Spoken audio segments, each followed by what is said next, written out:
hello. It is 6 o'clock. This is weird.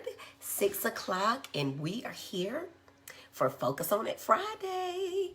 So it is still Friday, which means that it is still time to learn. Come on, let's see who's coming with us on a Friday night. Who is coming with us on a Friday night? Everybody has gotten off from work, hopefully, whether you're working at home or away from home. And hopefully you have gotten settled in. Hi, Priscilla. Thanks for watching. Hi, Miss Sadie. Come on in. There my people come. There's Miss Misty. Come on in, folks. Come on in. I have been waiting for this hour. I was so excited. I get to see everybody twice in one day. Oh, my goodness. I must be the luckiest girl in the world to hang out with you people twice in one day. That is just so exciting. Hey, Mama. Hey, Amber. Everybody is checking in. Hey, Tina. Look, girl, I told everybody to bring their favorite beverage. And look at mine, Tina. You gave me this cup, years ago. It says good morning, beautiful, but it is morning somewhere. But we are here to sip on, that's unsweetened tea for everybody. Hey, Karen, checking in from Albany, Georgia, bringing in, I said East Coast earlier, but it's the Eastern time zone. Hi, Alicia, Lady in Red. Yes, yes, yes. Ooh, hey, Jeremy and Dia. Hey, y'all. Oh, that's just Jeremy? Hey, y'all, how y'all doing? Let's see who we got there. I missed somebody. Miss Tammy Renee Hathcock, please. I hope I'm saying your name right.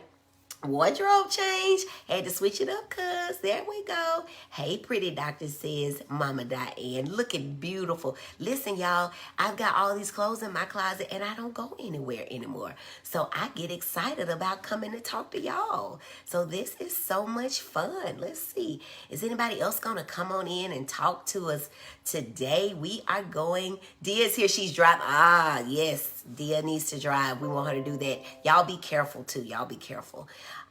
It's happy hour somewhere, Priscilla says. Hello, Latina. That's right. Miss Misty Tucker says, looking beautiful. Thank you, Miss Misty from Lamar County, Alabama. Keena's watching. Hey, Keena. How are you? Hey, girl. Hey, Sissy. Thank you for coming. Thank y'all for coming. Y'all are awesome. Y'all really know how to make a girl feel good. Either y'all feel sorry for me and don't want me here by myself, or I must be doing something right. I don't know. I think that I just got great friends, and I appreciate y'all. Let's see what time it is. It's 6:03. Should we give them one more minute? One more minute so they won't miss out, because we've got some good stuff coming up. This is the really good stuff. Wardrobe change and lipstick too, looking good. Hey, girl, I'm trying to keep up with you, Cousin Karen. Hi, Miss Jamie Daniel. Thanks for watching. Hello, hello, hello. Oh, I know that's Mr. Jamie Daniel. Thank you for watching, Mr. Jamie Daniel. I just had to think about who you were. All right, it's 6:04. I think I'll give people one more minute. Hi, Gregory Leverett. Thank you for watching. And then we're going to get started. We're going to recap for the people that may have missed it. But I do want you to go back and listen to this morning's. Hi, Mary, coming in from Louisville. Thank you for watching. Hi, Auntie Louise. Looking good. Thank you. Y'all, I get to wear all these clothes. I get to play makeup, make believe. So we've got a few more minutes. But if you go back and watch the first episode, please type replay in there so we know. Caleb says hello. Hi, Caleb. Hello, Miss Jawanda Mark.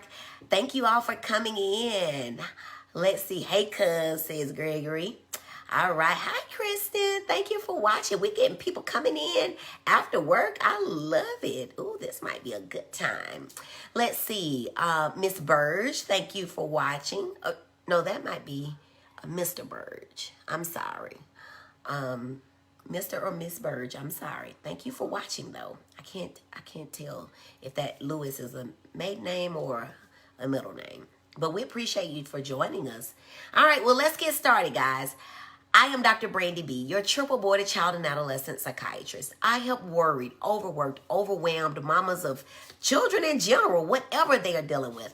I help them get some education about their mental health issues for themselves and their kids so that they can help their kids be empowered, be encouraged, and be successful in the classroom and in life. We are here for a sweet treat today. Earlier today, we talked about autism disorder, what it is, what it isn't, what causes it, or what we know causes it or think causes it. We talked about things that do not cause it, right? Vaccines, we know that they do not cause it.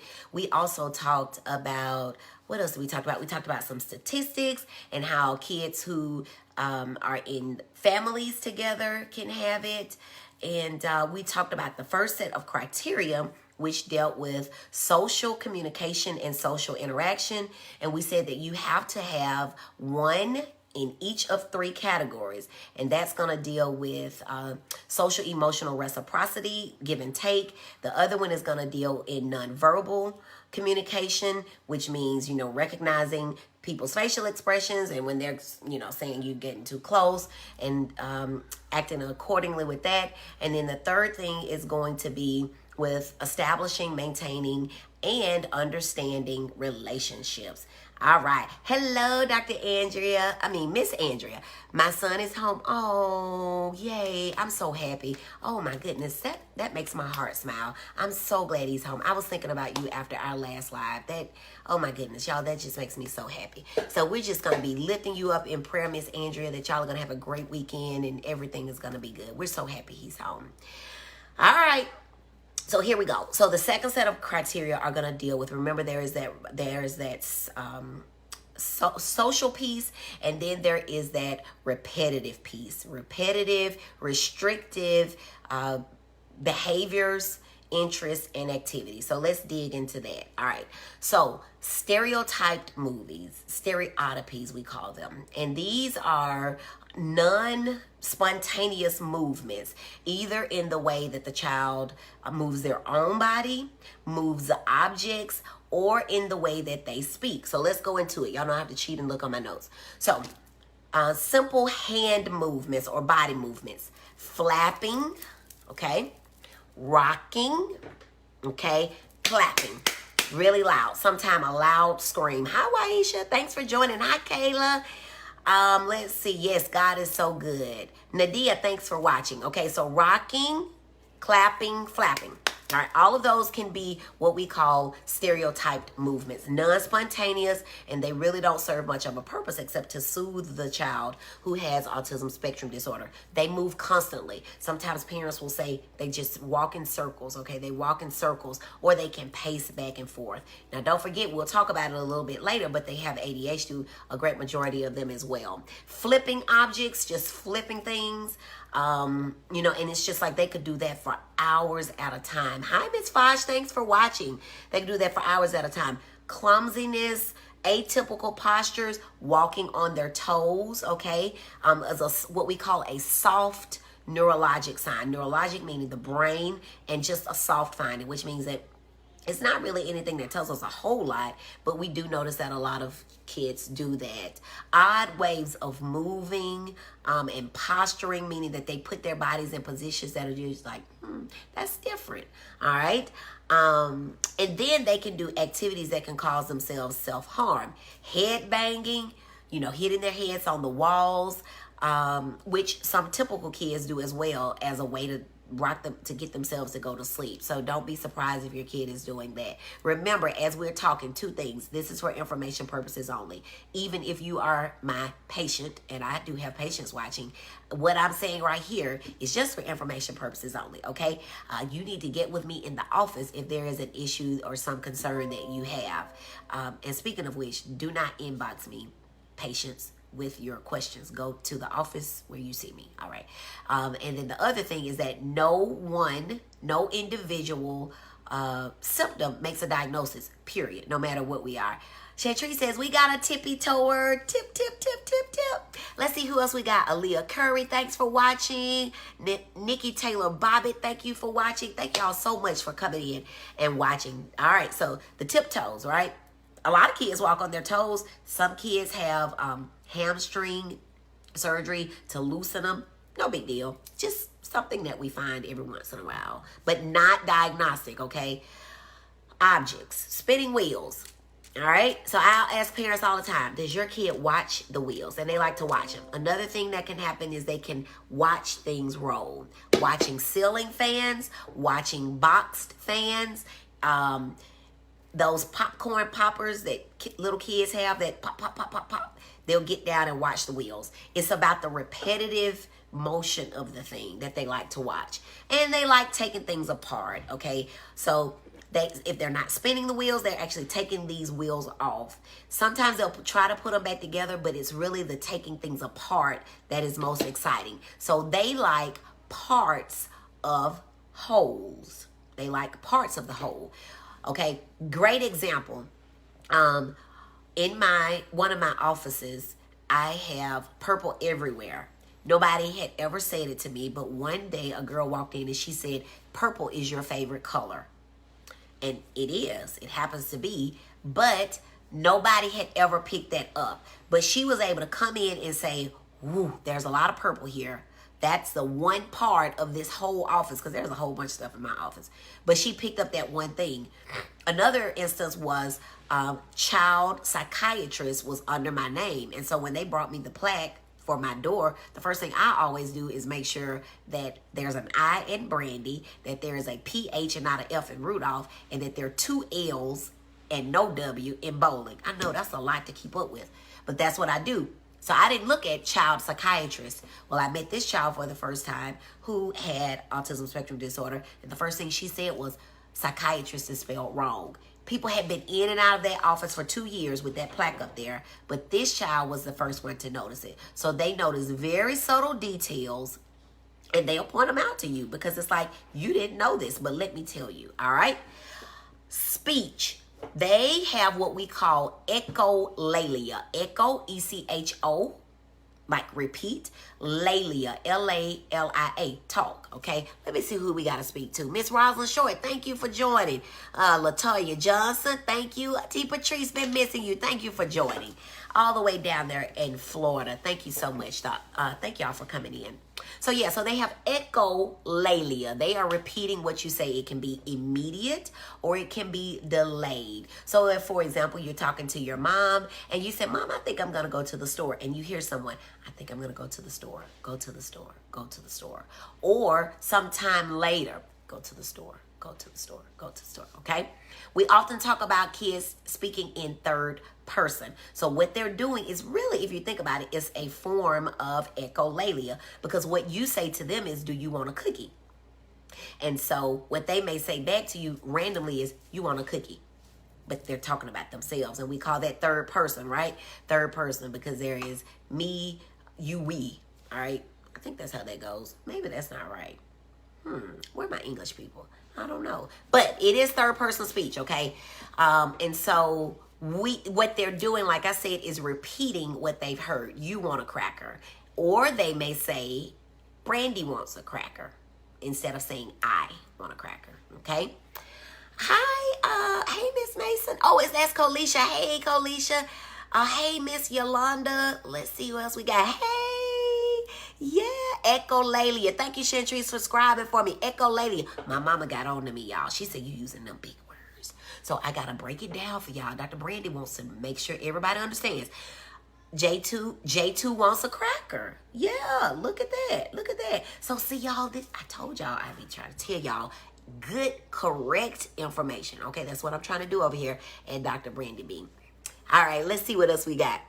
Kalisha says, "Hayes again. I'm so excited to see y'all. I was intending to call your mama, so thank you for tagging her. Tell her we over here having a real good time." Speech, echolalia, repeating phrases, repeating jingles. So children who are on the spectrum, they can hear a jingle, watch a commercial, or watch a cartoon or a show just a couple of times, and they'll know it verbatim. And they can stand up on the table and act it out with the lines and all that goes with it. Because remember I said at our earlier time that they have memories that are amazing, okay?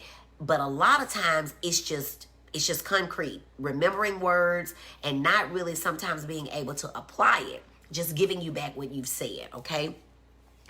Speaking in an atypical tone of voice, no inflection, almost robotic. "We're going to go to the park and then we're going to have cookies at the park. Okay, remember, you see, there's no inflection there. There's no range there. It's just monotone and even robotic. That was one of the ways that when we had Asperger's as a diagnosis, the children with Asperger's routinely sounded like that, and we called them little professors because they could tell you the most in-depth details about that one topic, and they could just go on and on and on like they were a professor in it, and they would just go, not much inflection, not much change, just telling you like what they've memorized. And then having lasting, intense interest in topics such as numbers, details, and facts. Okay, dinosaurs, cars, fire trucks. They can tell you the parts of the engine. I mean, just really these details that are definitely above their years, but also the level of intensity. This is another reason why it's difficult to maintain friendships, because other kids their age have walked off and they're not still listening. And by the time they get to be 12, 13, 10, and they're still talking about fire trucks or dinosaurs, other kids have moved on to talk about girls or boys or going to the movie or whatever, but they're trying to learn more about that. They will really get, if whatever their thing is, if it's dinosaurs, they want books about it, movies about it, all the different dinosaur animals. If a dinosaur demonstration comes to town, they want to see it. I mean, they are really involved in their thing. And remember, going back to the morning session, this can be problematic when we're talking about having a conversation, because that's all they want to talk about. There's no what? Reciprocity. All right. So that's going to be your stereotyped or repetitive movements. And I'm going to always ask about the wheels. The wheels are very key. Most kids do that too. Most kids do that. Now, insistence on sameness. That's either the sameness in their routine, the sameness in the way that things look. Some kids get really disturbed if a substitute teacher is not there. Moving, I had a family that changed houses. It took that child about a month to get accustomed to the new house. If a child comes home from school and mom has changed the room around, that can be problematic. If mom usually goes right when she leaves out of the parking lot at the school, but she goes left because she needs to run to the store, that can be a problem. If the child, for whatever reason, is not able to get in on the right side and sit at the right side because maybe there's a visitor there and, whatever, that can be very problematic, okay? So the smallest changes can be very distressful, very distressful. They have rigid patterns of thinking. And so it will seem sometimes as if they're being argumentative and even defiant, but they're rigid. They're very concrete.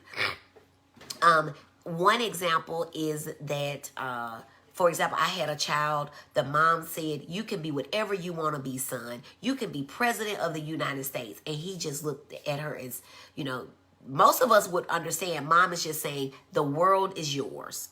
Be whatever you want to be. This kid says, "I don't have any desire to be president of the United States."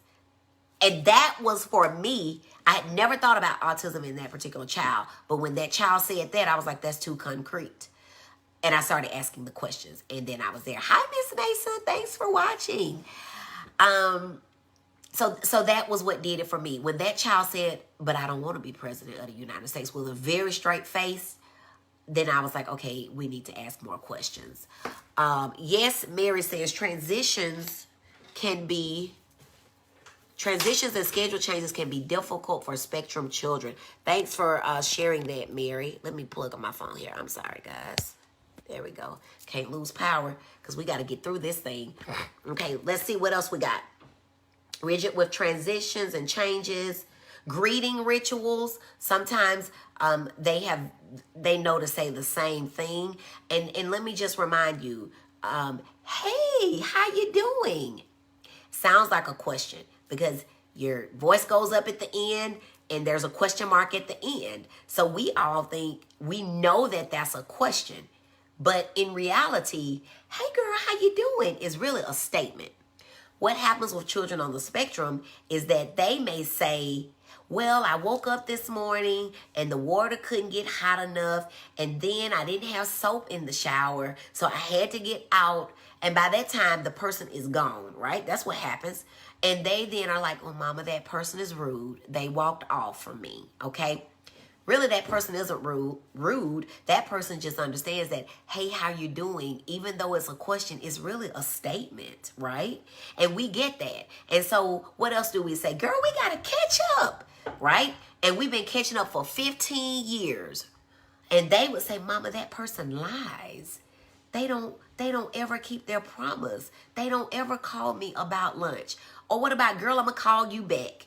My mama, you didn't call me back. Well, somebody said that in the South, I'm going to call you back means like in the next year, okay? And so they get really kind of disturbed by these things. And you can imagine how that would make it very difficult from a social perspective to have meaningful, lasting friendships. It also makes it very difficult because kids will come home and say, well, everybody in the class is laughing at me. And we know that kids joke on each other. Your mama jokes or whatever the joke may be. And some kids really are bullying. But in children who are on the spectrum, it's very difficult for them to figure out if the kid was joking or not. Which is the next point, that they don't get humor. They don't get figures of speech. They don't understand jokes, sarcasm. All of that is really difficult for them. So had a family one time, they were in the office and the daddy was like, it's really raining. No, this is the best one. A dad told his child, son, why don't you just go play in traffic? And sometime later, they missed the child. And it was just at their home. The child was sitting on the curb, like just sitting there, kicking his legs out. Dad runs out and grabs him and is like, what is going on? He's like, well, you told me to play in traffic, but I didn't want to get hit. So this is as close as I could get. So this is, again, an example of being extremely concrete. Hi, Jackie. Thanks for joining. Hi, Auntie Wanda. Hi, Erica.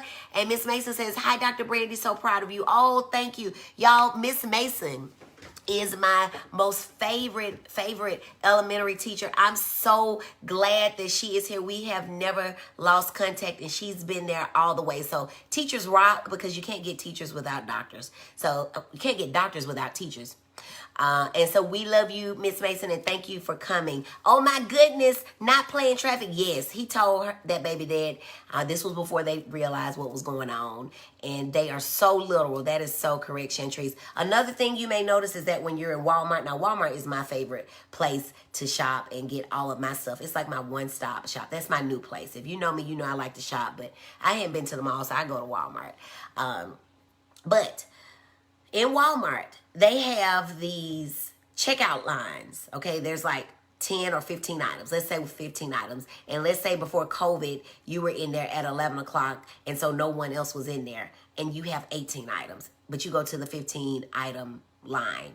They may say, Mama, but you got 18 items. First of all, who counted?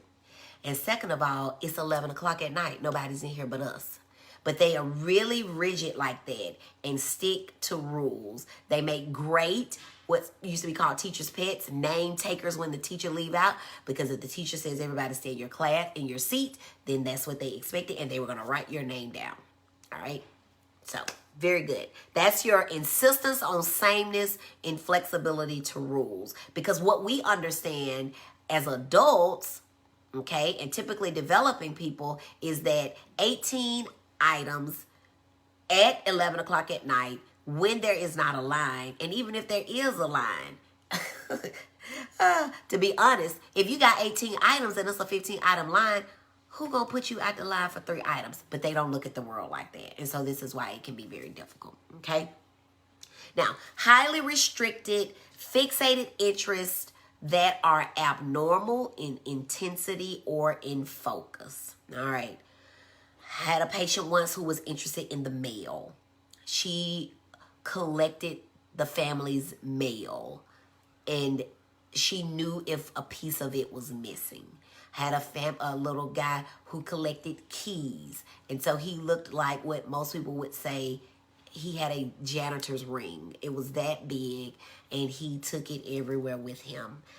Light switches, flipping them on and off. I had a family that was coming to me, Jeremy and Dia. I can truly say it's both of them tonight. Say good information. Thank you all so much. I really appreciate that. I had a kid, the parents, the chief complaint, which is what we call in medicine the reason that you're coming.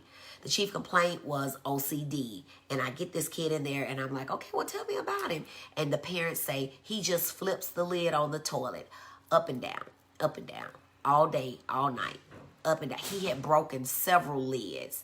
And when I got to asking more questions, I thought, okay, this is just a typical finding in children who have autism. They do things repetitively. One way that we can kind of, hey, Nikki, thanks for coming in. One way that we can find a difference is it OCD, which is a type of anxiety, used to be classified with anxiety, or is it a perseveration? Write that in the chart, in the chat for me, cousin Chantrice. Perseveration, PERSEVERATION,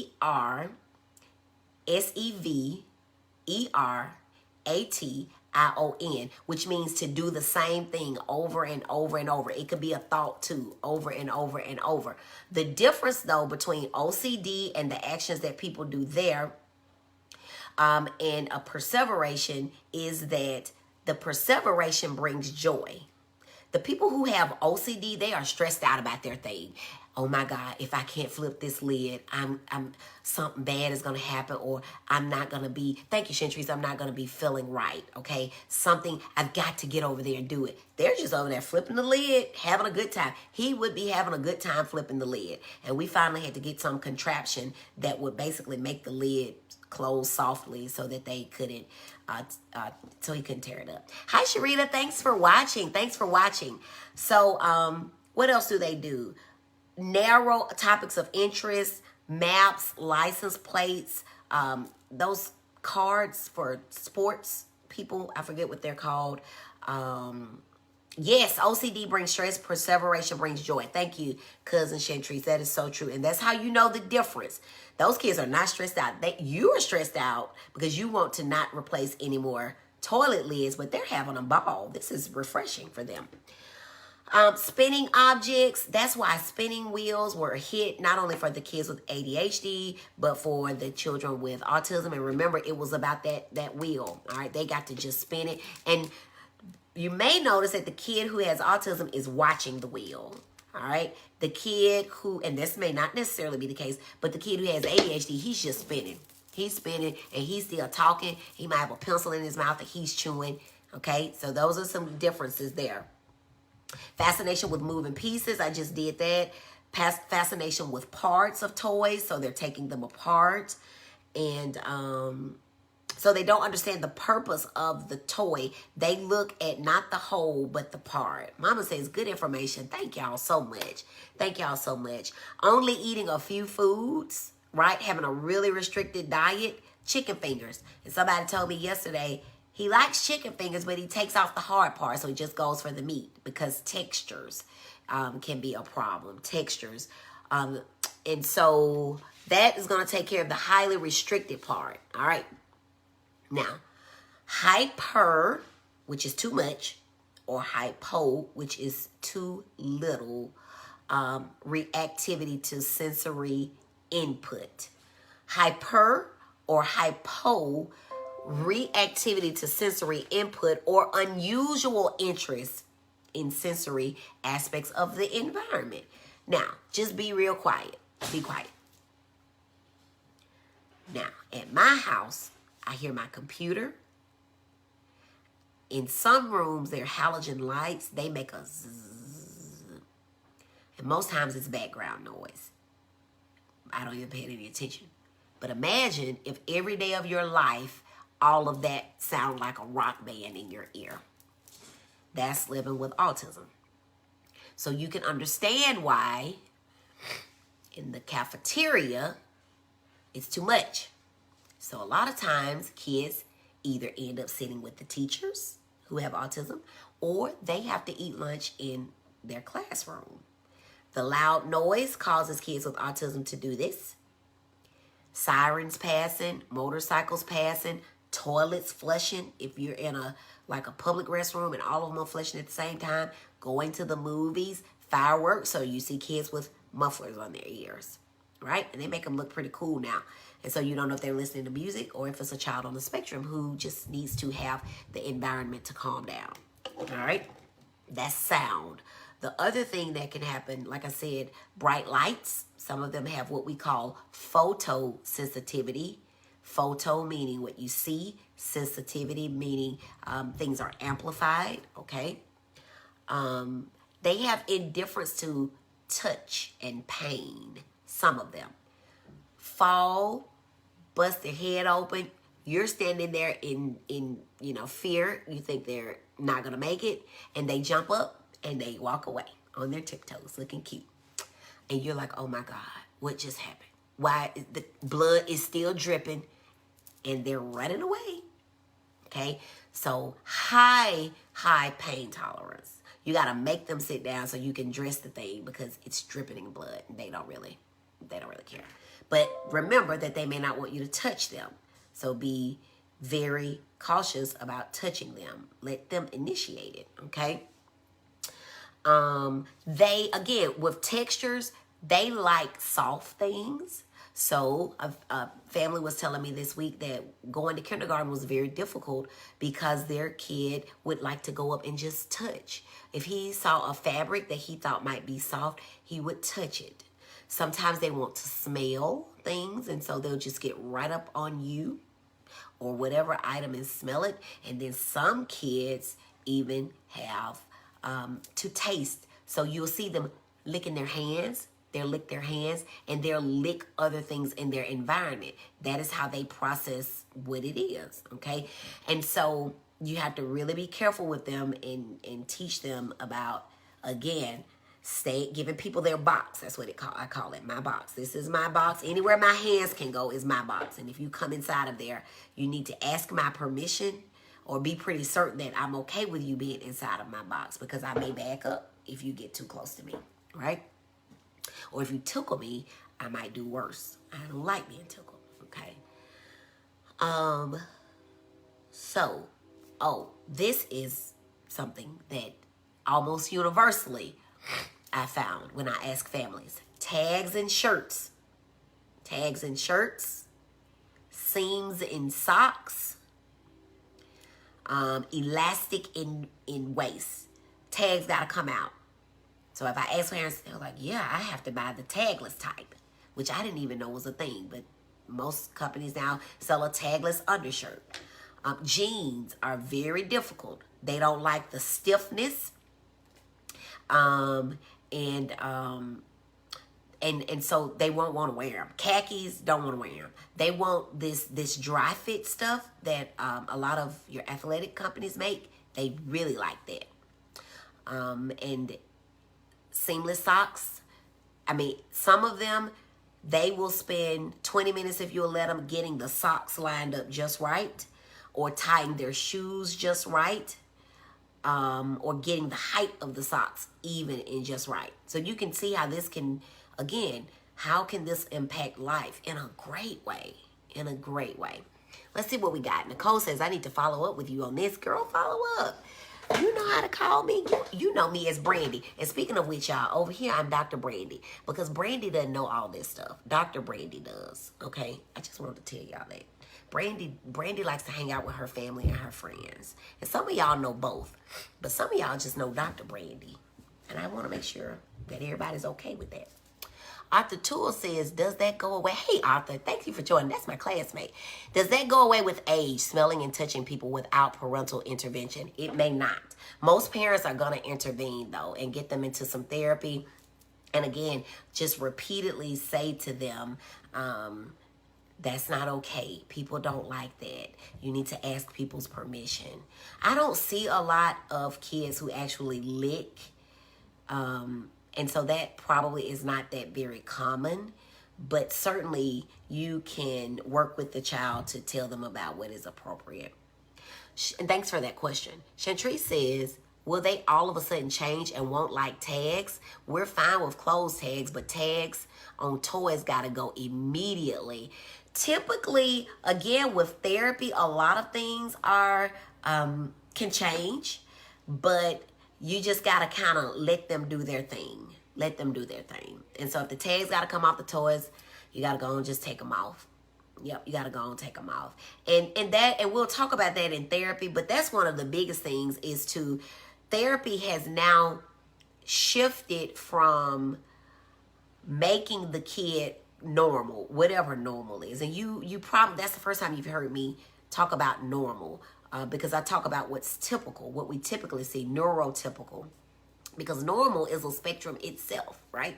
Because every once in a while, I've been told that I'm quirky. I don't know what that means. And I looked up quirky and I was trying to figure it out. But I'm just me. I'm just either Brandy or Dr. Brandy, depending upon how you know me. Or Mrs. Bowling. That's my other name. But I don't know. If you know me at clinic, you know me as Dr. Rudolph Bowling. So I got a lot of names. But I don't know what that means. So now we focus on getting the kid to where they can function, and we really just don't focus so much on getting them to be like anybody else, because we're all so unique. And if you look at, and approach the child with autism in that way, that they are just a variation of everybody else, it makes life so much easier. So for now, we're just gonna cut them tags off them stuffed animals. All right. So we got through those 4. Of everything that I just named, all you need is 2. All you need is 2. You need 1 of each of those 3 criteria we talked about earlier. But all you need is 2 of what I just said. So there you go. The symptoms, some other little things. The symptoms must develop in early childhood. So you can't all of a sudden, like the question came, what about the child? Earlier today, we had the question about a child who is now having some of these social symptoms because they've been in the house away from COVID. That won't be the case. We need to have history, and they need to be doing all of these things. So those kids are still talking to their friends on the phone and FaceTiming and doing other things.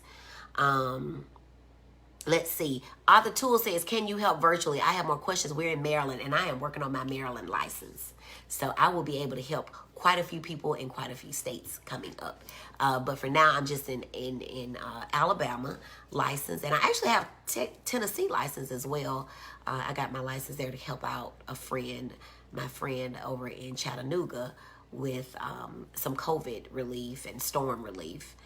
Oh, yes, we keep scissors ready. But, Arthur, you can, we'll figure something out. All right? Because I can always just kind of guide you a little bit. As a friend. As Brandy. Not as Dr. Brandy. Because she's not licensed in Maryland. Let's see what we got. So, must develop early in life. Symptoms cause. Remember, in anything in my field, it's got to cause you problems. All right? You've got to have problems either socially, in academics, or in just everyday function. Right? Now, take me, for example. I can go on very little sleep. I like to shop and spend a lot of money. I can talk fast. I'm doing 10 things at one time, but I'm not bipolar. Right? I'm not bipolar. Why? Because, well, that's probably more academic than y'all care to know. But I don't meet criteria for that. I just like to shop and spend. All right? But I don't meet any other criteria. So you got to meet the criteria, but it's got to impact you in such a way that you can, that it's impacting your life. Arthur's laughing. Yes. Thank you, Miss Jackson and Miss Melissa. Oh, thank you, Melissa. Thank you for joining. All right, what else we talking about over here? What time is it? 6:39. We're doing pretty good, y'all. We're doing pretty good. Y'all gonna hang out with me till I finish? Somebody asked me a question. I said, I think it's going to have to be a part 3, but I'm going to try to get through it. Okay, let me talk about right here. Okay, intellectual disability. So we talked about that earlier, so go listen to that if you don't know what that term means. But I will tell you this, we do not use mental retardation or retarded in any way when dealing with children who have, or adults who have any sort of intellectual disability.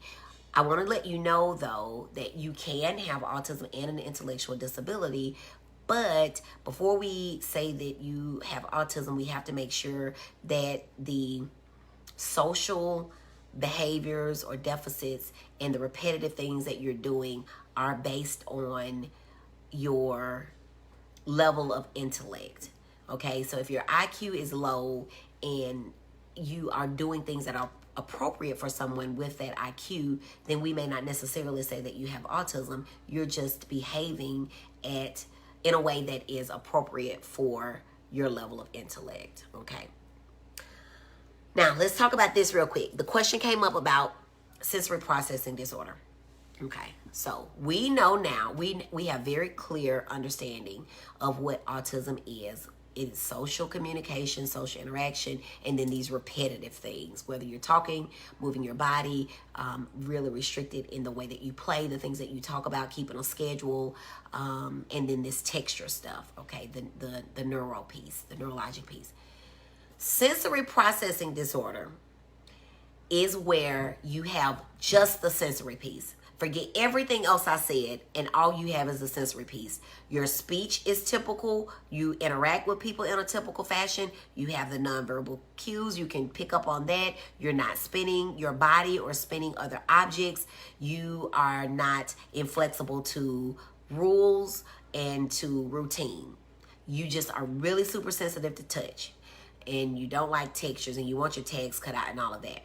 That is sensory processing disorder. It's important to note about sensory processing disorder, though, that it is not recognized in our DSM or as a medical diagnosis. And so if you are trying to get services for your child, you may have some difficulty getting them paid for because it is not recognized as a medical diagnosis. Now, the other thing that your child may have is social pragmatic communication disorder. Social pragmatic communication disorder. These are the children who have the things we talked about this morning. They have the social communication problems, and so they don't know the back and forth. They don't recognize nonverbal cues, and they don't establish relationships. But everything else they don't do, so they're not doing the repetitive stuff. The fixation, the need for sameness, all right? So those are two very similar things that are still very different. If you are rocking, clapping, flapping, spinning, concrete, high pain tolerance, anything like that, neither of those goes with anything except autism spectrum disorder. Chantrice reminded us that there's no more MR. And Miss Flowers is watching, or Mr. Flowers. Hi, thank you for joining. I think I see AKA, so that's probably a lady. Thank you for joining. All right, so we can specify if it's with or without intellectual impairment, if it's with or without language impairment, if it's related to a known genetic condition, and we talked about those this afternoon, or another, if it's associated with another neurodevelopmental or medical problem. And you can also have catatonia. All right. I hope y'all hanging in there with me. All right, so somebody asked me about the levels of autism. So, the old nomenclature with Asperger's, we would say a lot of times people would say that Asperger's was a high-functioning autism.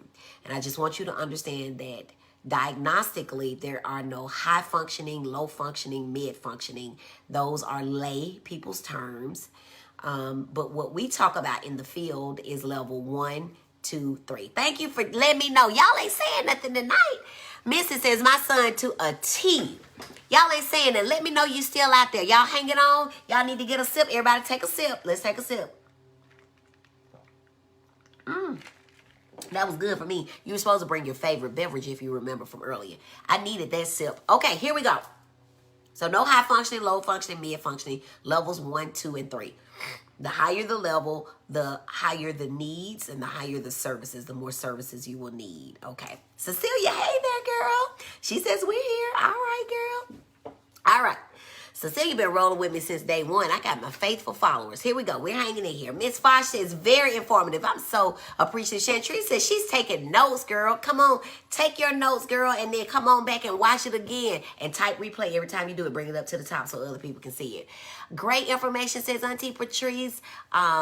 Miss Gail is watching. Thank you. Mama says she's here. All right. I know Mama's going to be there to the end. And then she calls me, y'all. She calls me. And then we talk about how I did. I love my mama. All right, y'all. I think she being kind of embarrassed when I talk about her, but I do love my mama, y'all. I do, for real. And my daddy, too. Look, y'all, let me show y'all something, a little bit of my world. I keep this right here next to my desk. Y'all see that? That's my med school graduation. And that's my daddy. Look at how we're smiling. I love him. I miss him a lot. But I hope I'm making him proud. I think I am. I love my daddy too. All right, y'all, let's go on. All right, so levels. I think the person that asked me about this is not here. Where is she? Lemonade. All right. Oh, you're drinking lemonade, Miss Misty. All right, over in Vernon, drinking lemonade. I got unsweet tea over here. That's what I'm drinking. So here we go. Get back focused. Requiring support, requiring substantial support, and requiring very substantial report. Those are the nomenclatures. And I'm just going to read for you a little excerpt that I found. Best granddad ever. He really was. He was pretty awesome as a dad too, Amber. All right, so here we go. I'm going to read. This is from self-reported from a 24-year-old with autism, the difference in the levels. Level 1, people may see me as awkward, not disabled. Level 2, people can usually tell I have a disability. Level 3, my disability is very obvious. So if you have a loved one, you can just kind of follow along. Hi, Cousin Tommy. Thanks for joining. You can just follow along, okay? Level 1, I can befriend or date non-disabled people, but it's hard and I'm often lonely. Level 2, my social life is very limited or non-existent. Level 3, I usually only communicate to express needs or answer questions. All right? Level 1, I can handle change, but I prefer routine. Level 2, my repetitive behaviors are noticeably unusual. I'm sorry, I skipped. Coping with change is very challenging.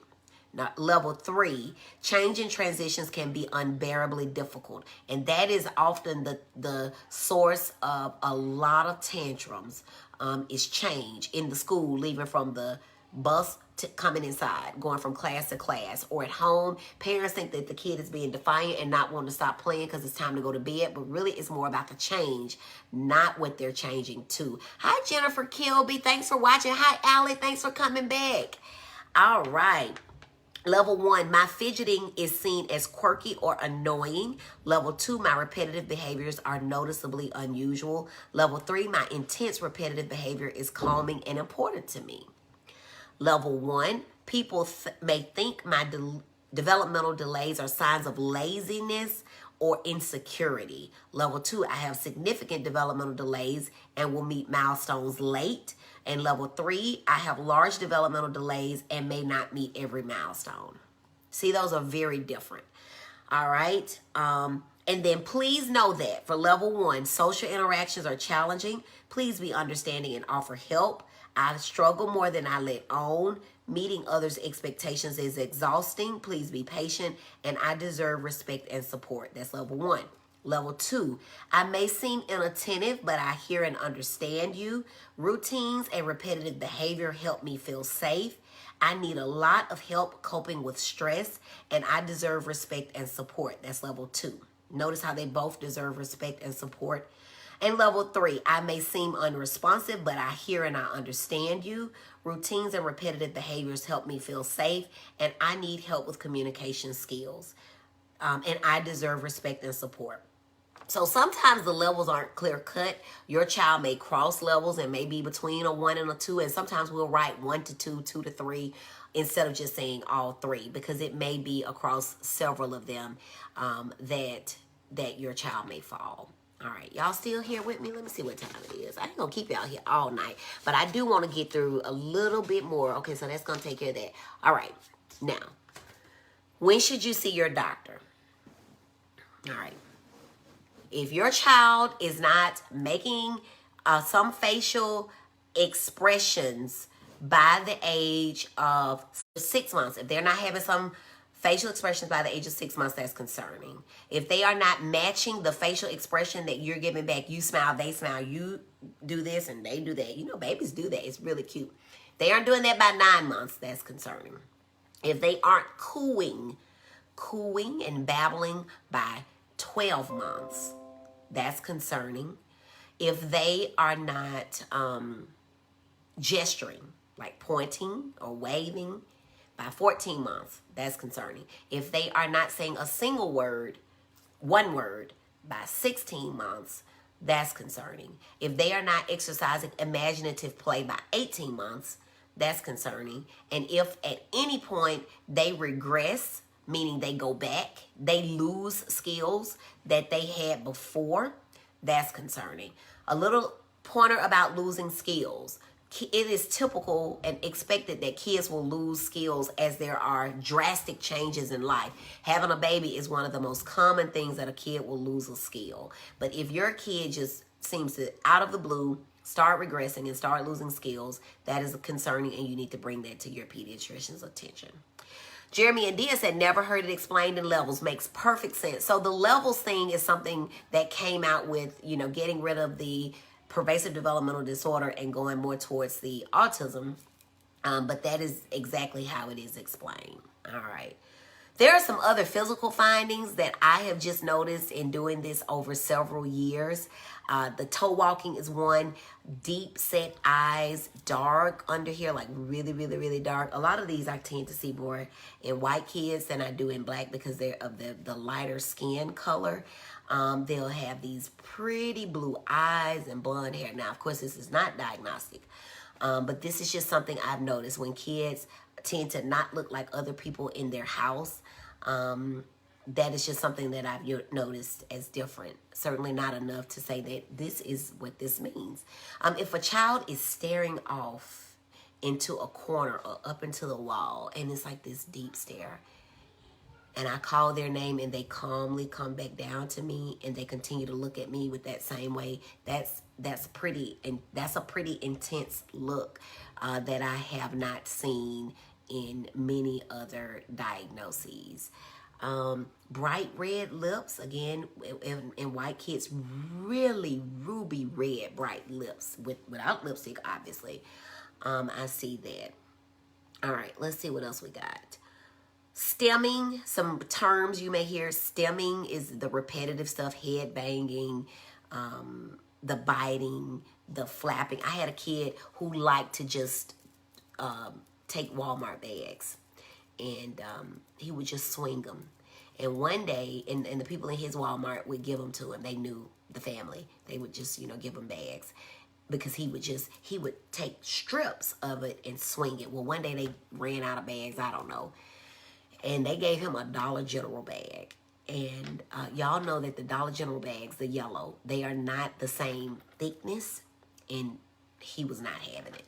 They had to go to Walmart and get bags for him. So, really specific.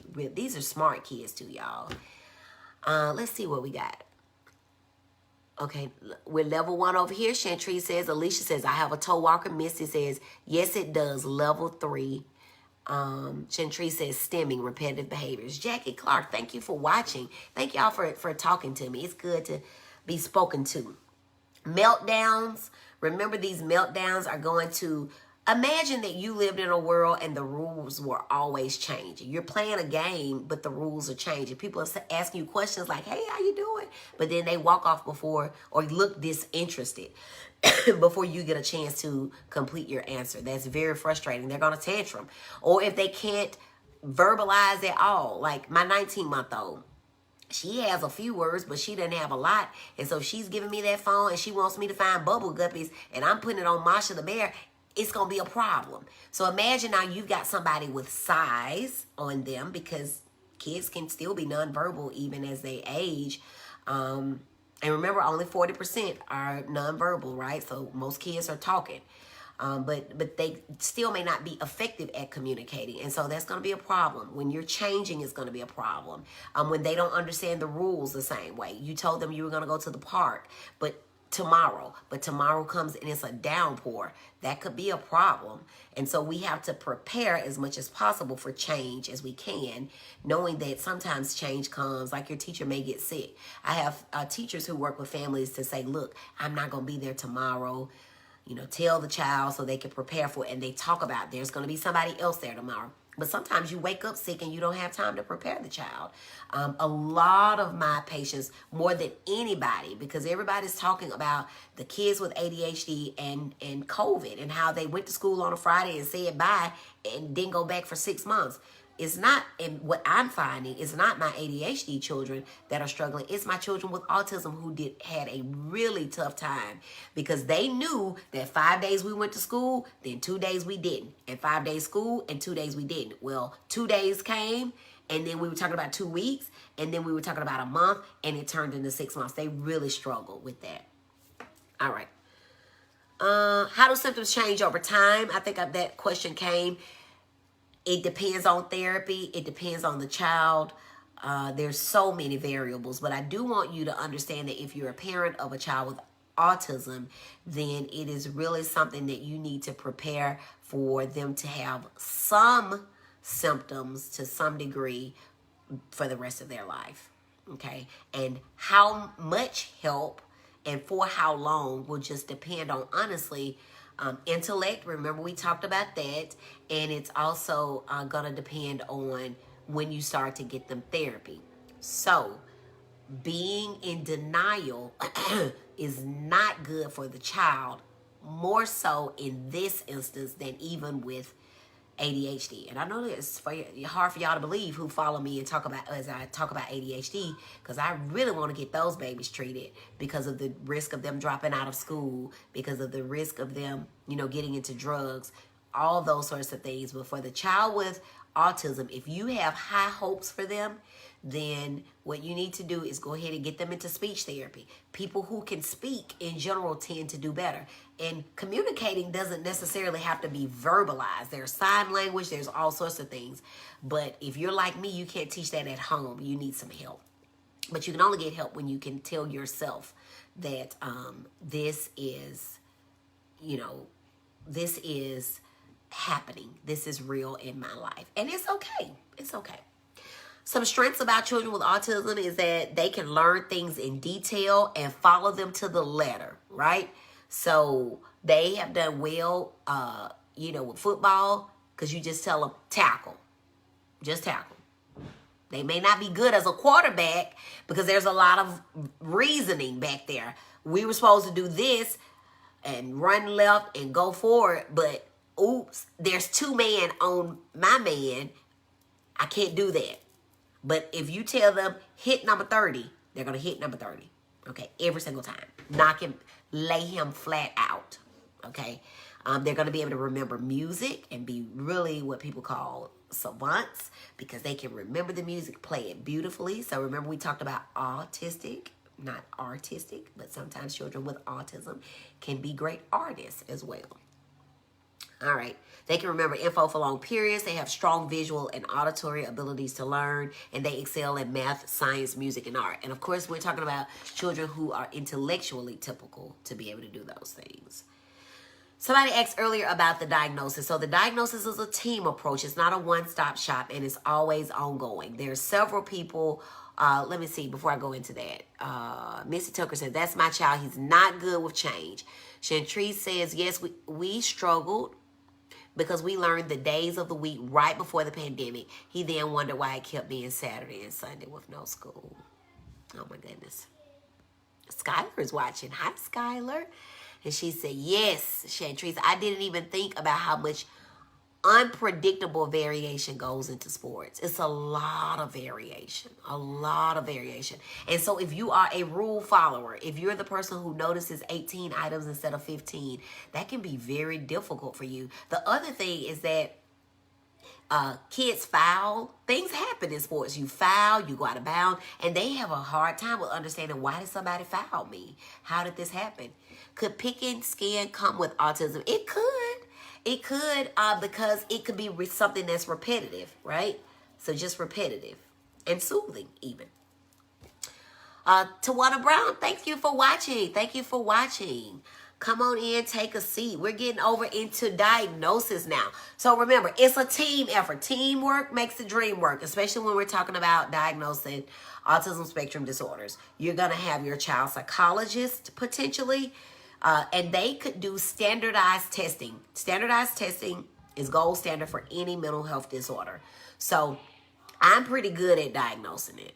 But every once in a while, the parents don't give me the history. And remember, this is based on history. So if parents say, oh, I have 5 kids, I just can't remember which did what. I may not be able to tease it out. I may not be able to look at the kid, and I may not be able to just make an assessment there. But most times I can as a psychiatrist, okay? Psychiatrist, and we talked about this a long time ago in one of our talks. Psychiatrists are MDs, medical doctors. Your psychologists are PhDs or PsyDs, Psych Ds. But they can do the testing. We can do medicines and make diagnoses.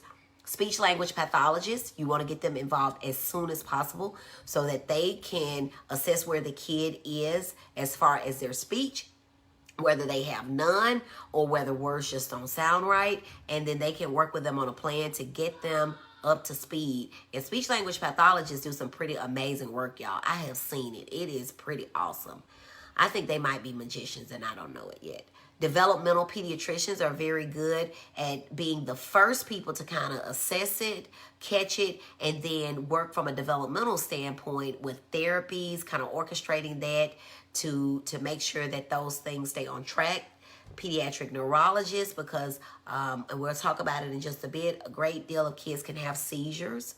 About a third of them can have seizures. So you want a pediatric neurologist on board to measure that. Audiologists are going to be the ones who do your hearing screen, because the first thing you want to do in any child who is not speaking appropriately or developmentally typically, or making those catching those facial expressions like I talked about with the cooing and all that. Cooing is a 2-month skill, so you have to 12 months to be able to do that. But we hope you've caught that long before then. But we want an audiologist, like audio. We want an audiologist to come in and be able to do hearing exams. Physical therapists. So the difference between physical therapy and occupational therapy. Physical therapy deals with your big muscle groups, like what it takes for me to stand up, what it takes for me to lift my arm to comb my hair, what it takes for me to pull my pants up. Occupational therapy deals with fine motor skills. So not that my hand can get up here, but that my hand can actually hold the comb and do this motion, brush my teeth, right?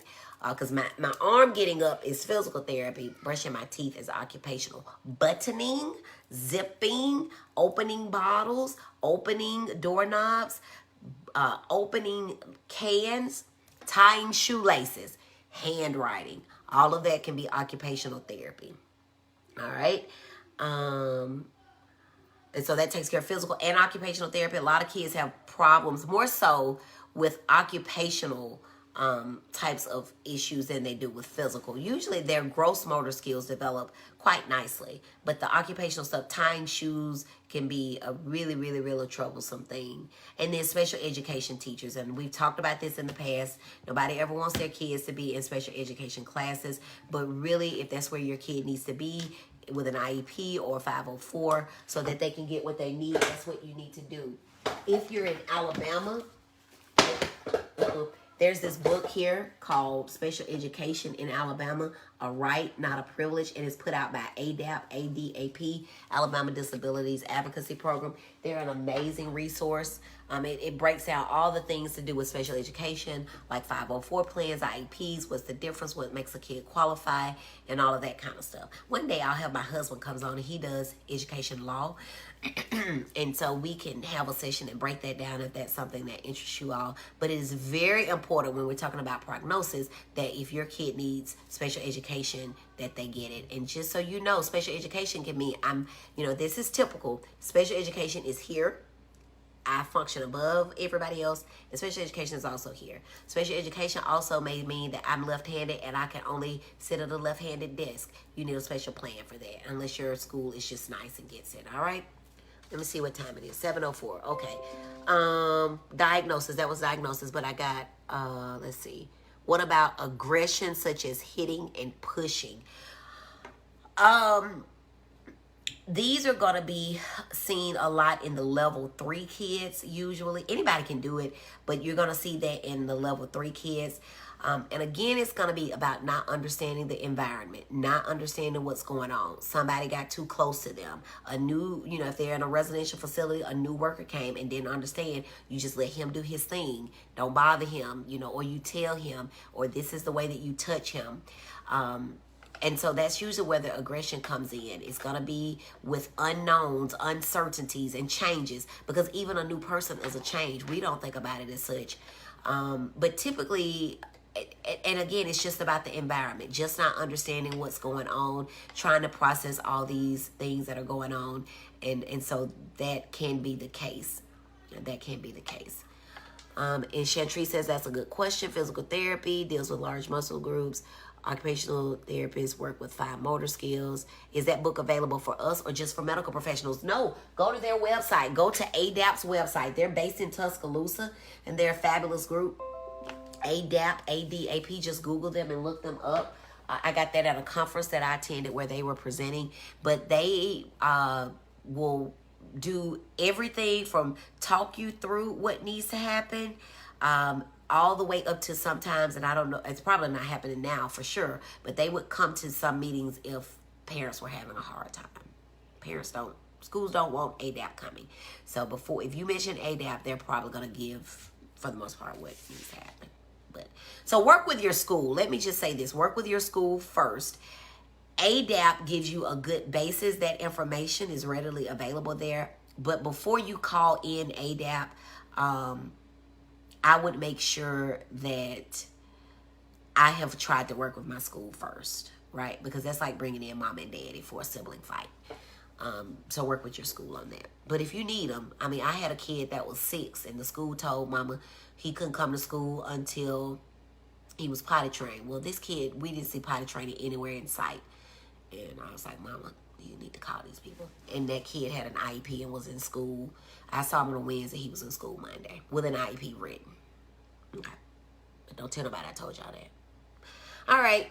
Treatments. ABA, Applied Behavior Analysis. We're coming to the end, y'all. Applied Behavior Analysis. The last thing I'm going to do is give y'all a case to bring all of this together because I love cases. All right. Applied Behavior Analysis is a type of therapy that is used in many different things in psychiatry or mental health or just to change behaviors, essentially. So we look at, for autism, we look at changing social skills, communications, ways of learning, and trying to turn some of these experiences into positive ones. So you have your assessment, you come up with a plan, and then you get busy, and then you reassess. And it is very intensive from a time perspective. As many as 20 to 40 hours a week is what is expected. Insurances cover it, some, to varying degrees. Schools sometimes will cover some of it, and there's also financial assistance programs. And this is just me looking very broadly. So check wherever you are about whether or not what your area may have to offer. But the goal is to be able to help them to communicate effectively, to have social interactions, to be less easily frustrated, and ultimately to decrease some of the numbers of services that the child will need. There is sometimes controversy about, is it worth it? And I think that really came about when historically the goal was to make these kids typical, whereas now we're just trying to make them be their best selves, okay, live their own best lives and not the best life that's for me or for you as their parent or even compared to their siblings. All right. The cost is about 120 hours, $20 an hour, give or take. And if you're talking just at 20 hours, I think that works out to $2,400 a week. And so most kids are going to need several months. Some kids go on to 3 years. So it is cost prohibitive, meaning it's expensive. So, that can be a big limit, a big rate limiting item for a lot of families. All right. But there are some things that says that it can make IQ points go up by 30 points. Therapy can. So, Other things that you want to do, like I already mentioned, speech therapy, occupational therapy, family counseling. Family counseling is so very important. Having a child with a special need, and it doesn't have to be anything mental health related. It could be diabetes. It could be high blood pressure. It could be several of one of several medical problems, and having a child, siblings to that child, it can take a toll on the mom and the dad's relationship. It can take a toll on the way that the mom and dad interact with the other children. It can take a toll on the way that the neurotypically developing child or child who's healthy looks at their more sick or special needs sibling. And so we have to be really careful that we are paying attention to those other children and to ourselves and to our spouse while we are caring for this child who has this developmental problem. Okay. Prognosis. Okay, so medications. When do medications come in? My cousin Tommy asked about this earlier in the day. Medications only come in. There's no treatment for autism per se, especially not with medicine. But a lot of kids will have anxiety the older they get. Okay, some of them, about 7% in children, 26% in adults, will have depression. And that comes as they realize that I'm different. You know, parents always talk about their kids being high functioning, and that's great. It concerns me, though, as a psychiatrist, because the higher functioning they are, what you're saying is that they are closer to being typical. And that means that they are closer to being typical, but they're not. And when kids realize that they're not being invited to the parties, because everybody's talking about it on Monday and nobody told them, and nobody's asking them to the prom, and nobody's asking them to be their girlfriend or their boyfriend, it's devastating to them. And it's so hurtful to parents, because we want to fix stuff. That's what God put us on earth for. We think it's to fix stuff, and we can't. And so the kids who, on the other hand, are like, they don't like me, I don't like them either, they're fine with that. But for those kids, those level 1 and level 2 kids who know that they're different, it can be really, really heartbreaking. Behavioral problems and agitation. Amber mentioned that. That can be something that we can take care of with medications.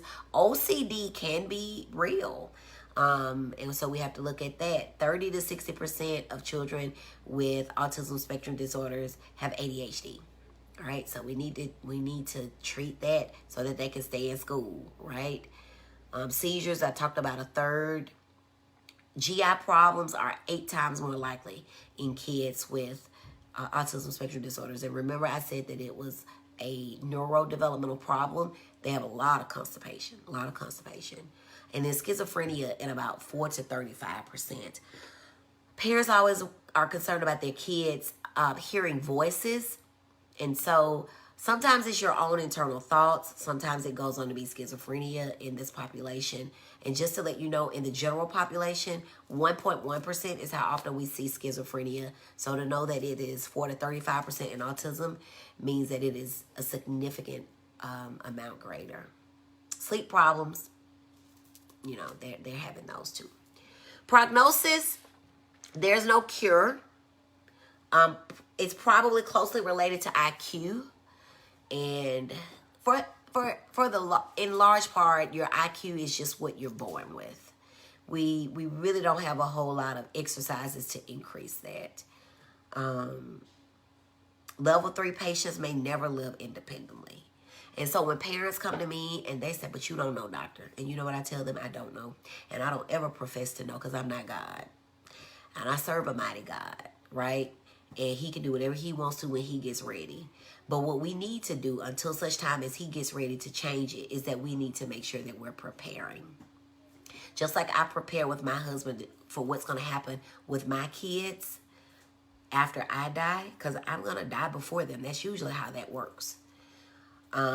If you have a child with autism or any other developmental problem, the best thing after getting them treated, helping them set realistic goals, is to figure out what's going to happen to them after you die. Because by and large, these kids are healthy. And so that means that they're going to outlive you. And it just really is not good enough planning, as far as I'm concerned, to say somebody in my family will get him or her. Because somebody in your family may not want him or her. And it's nothing personal. But they just, may look at it like, God didn't give me that and I can't deal with it. And so you need to have in your mind an understanding. Okay, a lady told me this week, my sisters and brothers say they're going to help out. Well, if they're all helping out, but nobody's taking the lead, your child may end up somewhere that you don't want them to be. So we need to make sure that we have these things planned, and that anybody that we want to help out with our kids, and that goes for me too, all right? Somebody knows what I want to happen, all right? And so that's something that I would encourage you to do. 49% of adults with autism are still living with their parents, 49%, and only 12% have full-time employment. Those numbers are all over the place. And so, I mean, your gut, every time I bring this up to parents, they start crying, which means to me that they've thought about it and it's too painful to think about. Somebody sent me a message earlier that said they have a friend who says that they may not ever get a chance to see their kid off to college. And again, remember, it's large part intellect. So if your kid has, an IQ that would warrant them getting into college, they may be able to go somewhere locally. You just got to know your kid. It's a spectrum. And so you got to deal with the kid that you've been given and not the kid that you hope to get. And that's even with me. I don't compare my kids because they are definitely 3 individuals. So just make sure that you do that. Thank you, Dr. Eunice, for coming in. Let's see what else we got. Is that book available for us? Okay. Tiffany Turner, thanks for watching. Amanda Pennington, thanks for watching. Missy Tucker, homeschool is a good option for children like this. Yes, it is. Alicia Smith says, thank God for the school. They are helping me so much with my autistic child. And I thank God for your school too. Everybody does not have that story. So you really do need to thank God for your school. Chantrese says, yes, I've learned in autism support groups that high functioning and mild terms are sensitive topics. Hi, Auntie Rosalind. Thanks for watching. Let's see. Chantrese says, thank you for talking about this. I think about it often. How about a junior college? A junior college would be a good option as well for these kids. And Deborah Williamson is watching, so we thank you. All right, y'all. We're coming to the end. I have kept you longer than I anticipated, but I hope that this was good. I'm going to go over a case with you all that I created. I hope your child, no one's child name is Johnny. Johnny was just the name that I came up with.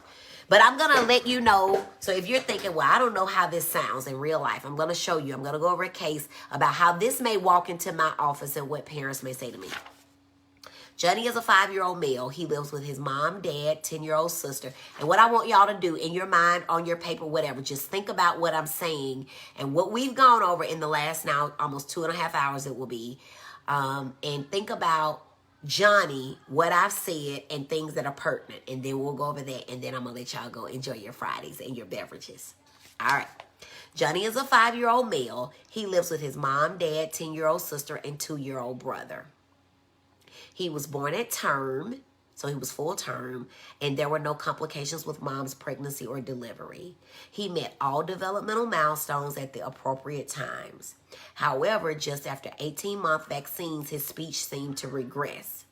As this happened, mom reflected on things in his past and recalled that when he was an infant, he did not like being held and would often sit in the swing for hours if you'd let him. You notice today that he only gives side hugs, makes no eye contact, and seems to be distant from his 2-year-old brother who tries to play with him. He plays with a fidget spinner and seems to ignore his mom when she points to a picture of a train, the toy he likes to collect. As he becomes bored during the interview, he begins rocking. When the rain pours outside, his dad exclaims, "It's raining cats and dogs." And Johnny runs on his toes to the window to see the animals fall from the sky. You also notice him covering his ears as the rain made loud thumps as it fell on the tin roof. When you say, "Oh, your dad was just kidding," Johnny repeats, "He was just kidding. He was just kidding. He was just kidding." You notice that there is a hole where a tag should be in his shirt. And without realizing it, he has removed his shoes and socks. When you ask Johnny the name of his best friend, he responds Adam and says they play chase at recess. Mom whispers that Adam just moved to the neighborhood 1 week ago. Mom adds that he never gets invited to birthday parties, and the one time he was, she found the invitation at the bottom of his bag. As you and the parents end the interview, you turn and notice that Johnny has lined blocks on your desk and is sitting in the chair spinning the wheels of a small toy car in his hands. He makes eye contact with you, but very briefly, before he quickly turns and looks away. Then he returns to his seat to meticulously put on his socks with the seams in just the right position. As he leaves your office, you notice that he hugs a child in the waiting room that he does not know, despite the child leaning away from him. As you close your door and think about the sweet child you saw, you realize that he is taking batteries from your remote control of your TV without you knowing it. Now, that I made up to be all-inclusive. Now, I'm going to go over everything that you may have written about Johnny. 18 months, we talked about that earlier. Okay, it's not related to vaccines, but you get those 12 to 15 month vaccines, and then shortly after that, you start to notice it. 18 months is about the usual time that kids come in and to attention. Speech seemed to regress. All right. Then he did not like being held. A lot of times children with autism do not like being held in childhood. Okay. Would sit in his swing for hours. They can sit and be left alone for hours. He only gives a side hug because he doesn't like being touched. He doesn't make eye contact. He wouldn't even play with his 2-year-old brother. We talked about that earlier, how they have kind of parallel play. Well, they'll be in the room with people, but playing by themselves. He had the fidget spinner because it was spinning. And his mom, when she pointed to the train, he wouldn't look. That's joint attention. We talked about that at noon. He rocks when he got bored. Remember the stemming? He runs on his toes to the window. And the concreteness. Dad said cats and dogs, it's raining cats and dogs. He went to look. He covered his ears when the loud thumps fell on the roof. And then he said, he was just kidding. He was just kidding. Echolalia, repeating phrases. So then we went to, there was a hole in the shirt where the tag should be. He didn't like the tag, and either mama or him or somebody had to rip it out. Sometimes when they dress themselves, it's so cute, they'll turn things inside out or backwards so that they get that tag away from them. He removed his shoes and socks. They come in and they strip. They don't like clothes on, so they just come in and run around naked. He said Adam was his best friend, but mama said Adam just moved in a week ago. Okay, you typically don't develop best friends in a week. The boy just moved to the neighborhood. And he says that they play chase at recess. A lot of times kids will tell me they play chase. And if I ask them, do you like to chase or are you being chased? They say they like to chase. And in my mind, I'm thinking that the kids are really running away from them, but they think that they're playing chase. Never get invited to birthday parties. Mama found the invitation at the bottom of the bag. That's joint attention. They lack it. Hey, mama, look, we glued black eyed peas to a plate. You just find stuff balled up at the bottom of their bags. He's lined up the blocks on his desk. Remember lining up things. He makes eye contact very quickly, then he turns away. Remember, that's gaze aversion. He puts the seams in just the right place because he probably doesn't like the seam at all, so he's got to get it just so where he thinks it may not bother him. He hugs a child in the waiting room that he didn't know. So remember not having that space, not giving people their personal space, their box. And then he took the batteries from my remote control, liking the part of the whole. All right. So if you are concerned that your child has autism or any other developmental delay, make sure you get in touch with your teachers. Hi, Dejanay. Not your teachers, but your doctor. Always be your child's advocate. I can't be your child's advocate. The teachers can't be your child's advocates. Your doctor can't be your child's advocates. My role is to sit here and educate other parents and empower you so that you can go out and be your child's advocate. There is life after an autism diagnosis, and there is a full life. Just learn to live with the child that you have because God has given you that child for a reason. Make sure you get some special ed if you need it, and always know that there is hope. These are some amazing kids. They are funny kids. They are wonderful to be around. I I love all my kids, and I call my patients my kids. So I got a whole bunch of kids. But you really have to be okay with loving the kid that you were given and not the kid that you ordered in the catalog. And that goes for me and anybody else that's ever been a parent, because they come here and they have their own personalities, and we just have to embrace them. We have to push them, and we have to, if nothing else, be their advocate. All right, so it's 7:25. Y'all have come and hung out with me on a Friday. I know y'all have so much to do, so I really appreciate y'all being over here with me. We had a good time tonight. Make sure that you do me a favor. Do me a favor and help me increase my numbers, not only here, but also on YouTube. Go over there and follow me at YouTube. I'm Dr. Brandy B. And make sure you share. Invite all your friends. Just go down your list, invite your friends, and say, look, this lady over here is looking cute and giving out some good information. All for free.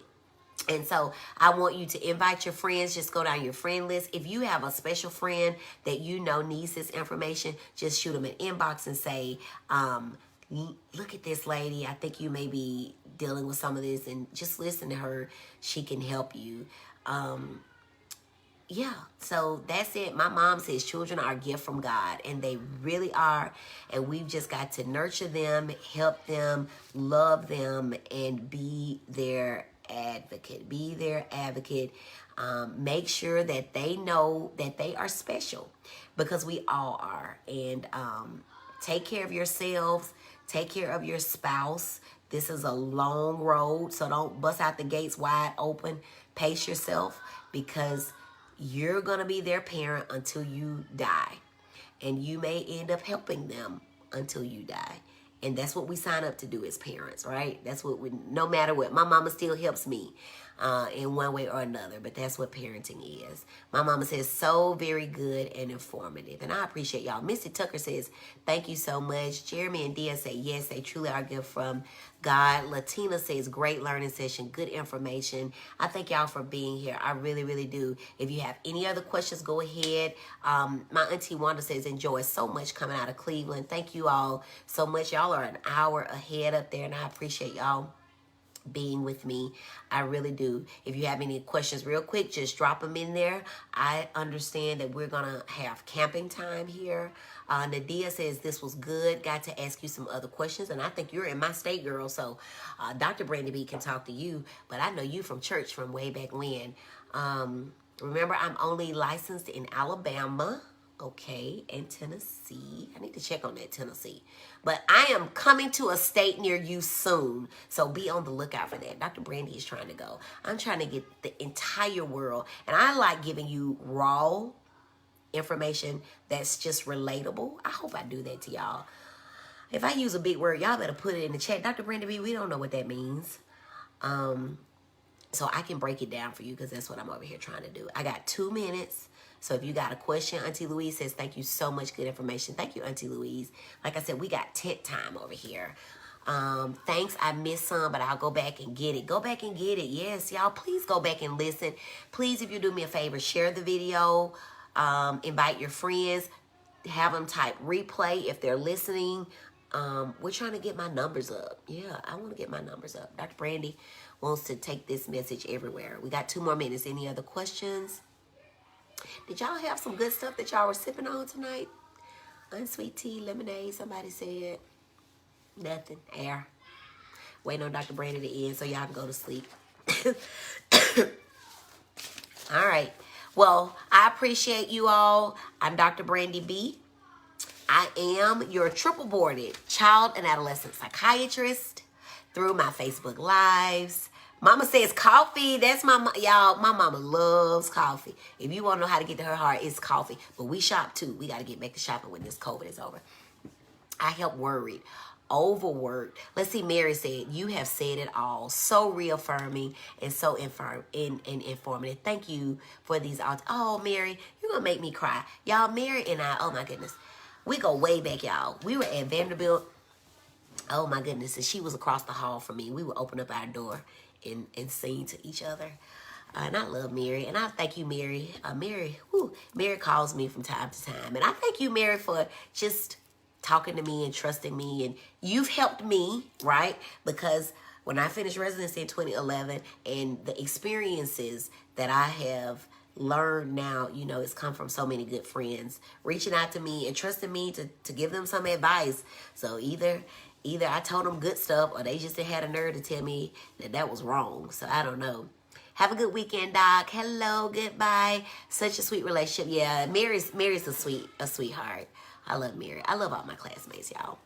All right, it's 7:30. I'm going to get out of here. I'm Dr. Brandy B., your triple-boarded child and adolescent psychiatrist. Through my Facebook Live, my webinars, my seminars, and soon and upcoming live presentations, I help worried, overworked, overwhelmed moms, dad, grandmas, aunties, uncle, and them get the education that they need so that they can help their loved ones, whoever they may be, gain encouragement, gain the empowerment that they need so that they can go out and be successful in the classroom and in life. Love on yourselves this weekend. Love on those babies. Love on your spouses. Tell somebody you love them, y'all, because people are leaving here and before we can even tell them bye. So I want y'all to know I love you all. I really appreciate you all for hanging out with me. And yeah, I love y'all to pieces. Latina says, what's your YouTube again? It's Dr. Brandy B. Dr. Brandy space B. I'll drop a link on this Dr. Brandy page on Facebook. I can hear the kids tell them hello. Yeah, they're ready for camping time. I think we're going camping tonight. Robin is joining. Hello, hello. That's camping in the living room. Mama ain't going to be on that hard floor, though. I don't do that. But I am going to enjoy the family. And y'all say thank you to my husband and my kids, because they are so gracious in allowing me to share time with you and prep time and being on screen time. And I thank God for my husband. I talk about him all the time because without him, I could not do nearly the stuff that I do. So thank God for Attorney Fred. All right. Love you, Auntie Wanda. Love all of y'all. Bye-bye. JP said thank you and that he was tuned in. Thank you, JP. Invite your friends. JP, the men folks need to know too. The daddies, we need to let people know that the daddies are involved in 2020. These daddies are, Shatrice has an awesome husband too. JP is awesome. So we thank you. Auntie Ross said she want to go camping. You know we socially distancing over here with our camping. But I'll tell you about it. I'll take some pictures. I'm getting in the bed. Anyway, y'all. Talk to y'all next week. I think it's supposed to be bipolar. Y'all still want to talk about bipolar next week? Let me know if y'all still want to talk about bipolar, if y'all want to talk about something else. But anyway, I love y'all. Have a good weekend. Bye.